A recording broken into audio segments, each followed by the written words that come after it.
திருப்பாவை பாடல் 3.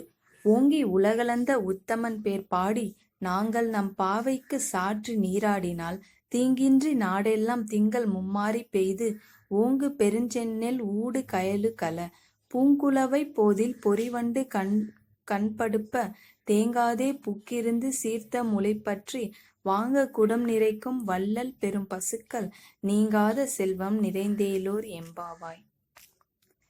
சிறுமியரே, நம் பரந்தாமன் வாமன அவதாரத்தில் 3 அடிகளால் விண்ணையும் மண்ணையும் அளந்து தன்னுடையதாக்கிக் கொண்ட உத்தமன். அவனது சிறப்பை குறித்து பாடி நம் பாவைக்கு மலர்கள் சாத்தி வழிபடுவதற்கு முன் நீராட செல்வோம். இந்த விரதம் இருப்பதால் உலகம் முழுவதும் மாதம் மும்மாரி மழை பெய்து தண்ணீர் இல்லாத குறையை போக்கும். மழை காரணமாக வயல்களில் செந்நெல் செழித்து வளரும். மீன்கள் வயலுக்குள் பாய்ந்தோடி மகிழும். குவளை மலர்களில் புள்ளிகளையுடைய வண்டுகள் தேன் குடிக்க வந்து கிறங்கி கிடக்கும். வள்ளல் போன்ற பசுக்கள் பாலை நிரம்பத் தரும். என்றும் வற்றாத செல்வத்தை இந்த விரதம் தரும். திருப்பாவை என்றாலே கிருஷ்ணாவதாரம் குறித்து பாடப்படுவது.